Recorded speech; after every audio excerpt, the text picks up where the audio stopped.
내년에도 뾰족한 재테크 해법을 찾기 힘든 상황이 이어질 것으로 보입니다.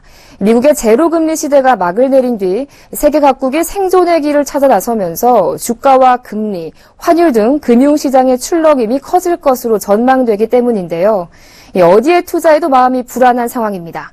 보도국 정은규 기자와 함께 내년 재테크 대응 전략에 대해 알아보겠습니다. 안녕하십니까? 네, 안녕하십니까?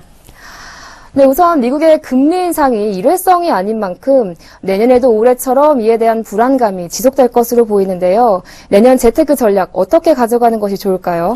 네, 전문가들은 한국 경제의 저금리 저성장 기조가 계속되고 있는 만큼 해외 자산에 적극적으로 분산 투자해서 수익률을 높이고 투자 위험은 낮추라고 조언하고 있습니다. 세계 자산 시장의 2%도 되지 않는 국내 시장에만 머물지 말고 해외로 적극적으로 눈을 돌려 투자 기회를 찾아야 한다는 지적인데요. 한국의 경우 경기 회복세가 뚜렷하지 않아 당장 미국을 따라 금리를 올릴 수도 없고 반대로 공격적인 통화 완화 정책이나 재정 정책을 쓸 수 있는 상황이 아니기 때문입니다.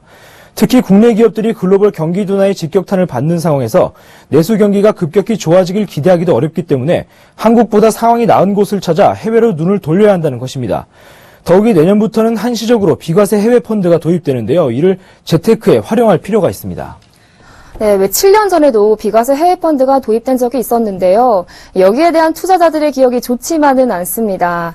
바로 이 손실을 보더라도 환율 상승으로 환차익을 얻게 됐을 경우에 여기에 세금을 부과했기 때문인데요.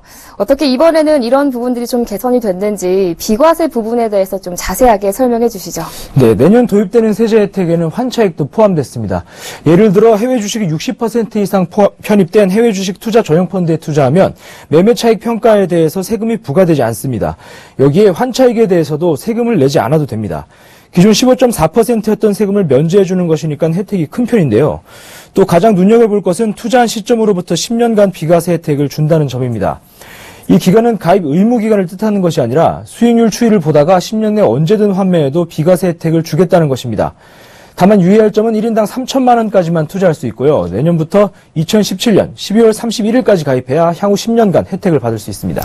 네, 내년에 도입되는 비과세 해외 펀드 확실히 혜택이 좋은 것은 틀림없는 사실인 것 같은데요. 그럼 해외 어느 지역을 좀 눈여겨봐야 할까요? 네, 전문가 대부분은 내년에는 미국이나 일본, 유럽 등 선진국을 중심으로 해외 투자에 나서야 한다고 조언하고 있습니다.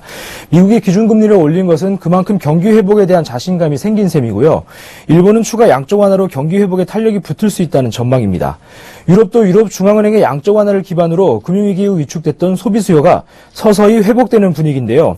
최근 독일 폭스바겐 사태와 파리 테러 등으로 체감 경기가 다소 악화됐지만 이는 일시적인 요인인 만큼 금세 회복될 것이란 전망입니다. 또 미국과는 반대로 추가 양적 완화 가능성도 큰 만큼 향후 경기 부양에 대한 기대감도 높습니다.